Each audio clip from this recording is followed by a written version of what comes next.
line. The quote-unquote training seal of zoos and aquariums all over the world is really the sea line. I'd like to see if I can get Skipper to do some ball work for you. There you go. And if you look carefully, you'll notice he's got a set of whiskers. They're called vibrissae. They're very, very sensitive. They open, they touch the ball, and he can tell where the ball is at all times and quickly compensate for the snake-like head and neck movement. Okay, I'm going to pretty up with it. Nice pretty up. Good boy. Go ahead and give yourself a hand. Good boy. Okay. Good job. Tell you what, Skipper, why don't we take this one step further? Why don't we try balancing two objects? Okay, a small ball and a baton this time, but it's got to take it all the way down here. We've got a little bit further to go this time. See if we can handle it all the way down. Okay, nice slide, Skipper. You ready for this? Can you handle that? Whoops, careful. Okay. Now let's see if you can take it all the way down to your seat. Can you do that? All the way down. All right. Good boy, Skipper. How about a pretty up with that? Pretty up? Skipper, pretty up. Good.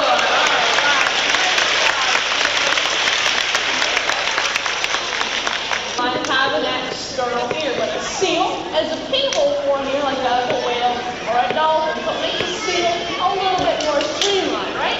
Is that right? Cool. Really a lot more practical to have a sea line performing, as I said, about 95% of the time when you see these guys. It's not going to be a seal, it's going to be a California sea line. Now, you know the difference. All right, let's overtake your seat. Yes, you can do that up under your seat. There you go. Now, we're teaching Skipper right now to mimic. We're teaching him to say, oh yeah. Now, what he's doing is purely a mimic who does not understand what he's saying. It's like a parrot. And to be honest with you, he'll need a little bit of work on this. He doesn't have it quite down yet, but he's almost there. You say nice, oh yeah? Oh yeah? No, let's hear an oh yeah. Can you do that? Oh yeah? Oh yeah. Oh yeah? Oh yeah? Oh yeah. Oh yeah? How about an ah? Okay.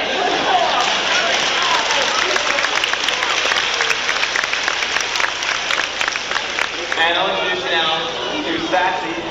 Sassy is an Atlantic bottlenose dolphin, and she weighs about 450 pounds, 8 feet long. Okay. And here's again. And finish that up. That's right out front. Nice triple spiral. Okay. Very nice, Sassy. There you go. Okay, now if you were to see a dolphin in the wild, you would most certainly not see a dolphin do that triple spiral. At least not a bottlenose dolphin.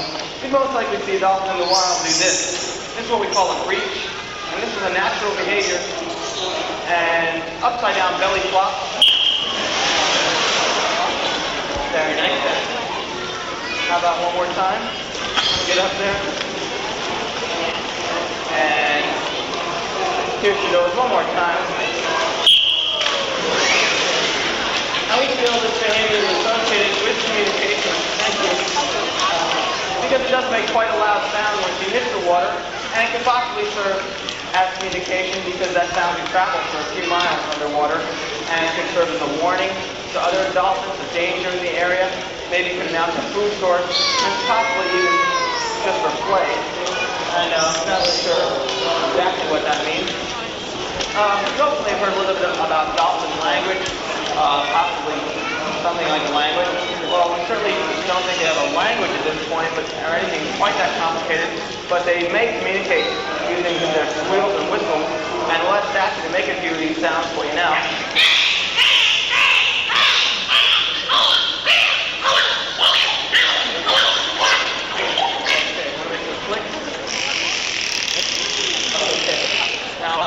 Certainly don't understand what she's saying.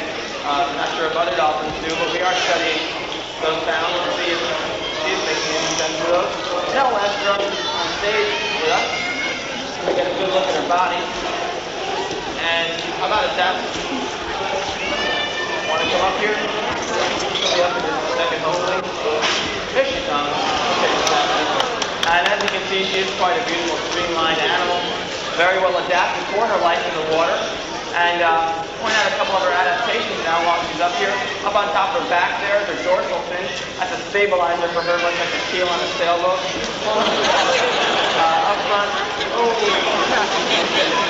try that one more time. Here you go, Stat. Okay. Out front here, her pectoral flippers, what she steers and brakes with. She is quite an agile swimmer. And way back there is her tail flute. That's her power source. And she can generate quite a lot of power with those flutes. Okay, Stat, listen to the water.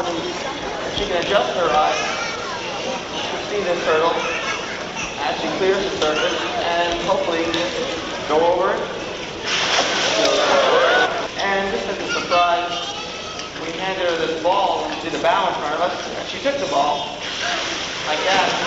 And this next part was a surprise. Right back. Anywhere. Like that. I'm trying to get a dolphin to do this.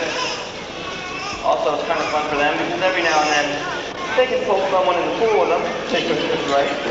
Here we go. Ready to stop. And once we get, she'll do her front flip. And she's going to do it right over there.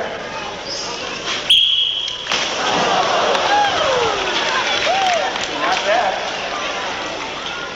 Not bad. That's even a much better one than that, though. Let's see, you get way up in the air. Come on, Seth. Get some energy. Let's see if she'll try it a little higher this time. Right over there again. Pretty good, Seth. Okay, now we'll ask her for another spectacular leap. The old back flip. Ready, Seth? Nice back flip. And here goes.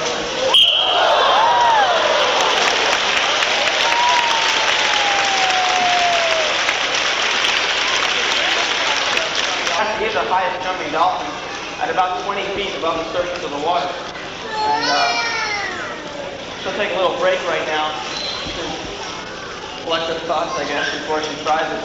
This is something dolphins actually usually do before the high jump to get ready for it. And what I'm doing now is actually stepping back a bit, ignoring her for a second, until she's ready to try this. Because what I'm doing now is using the only form of discipline we use with the animals.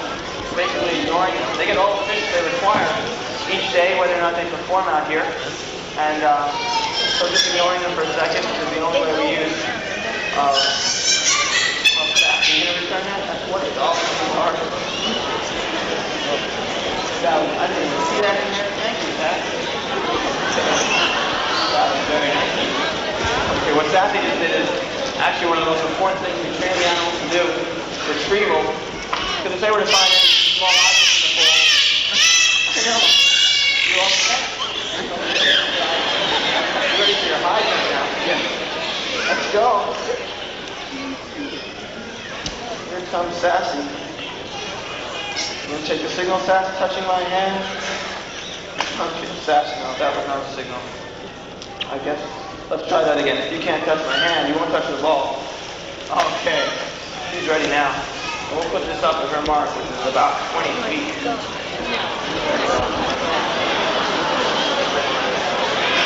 She'll accelerate from the bottom of the pool, 20 feet deep, 20 feet above, up she goes.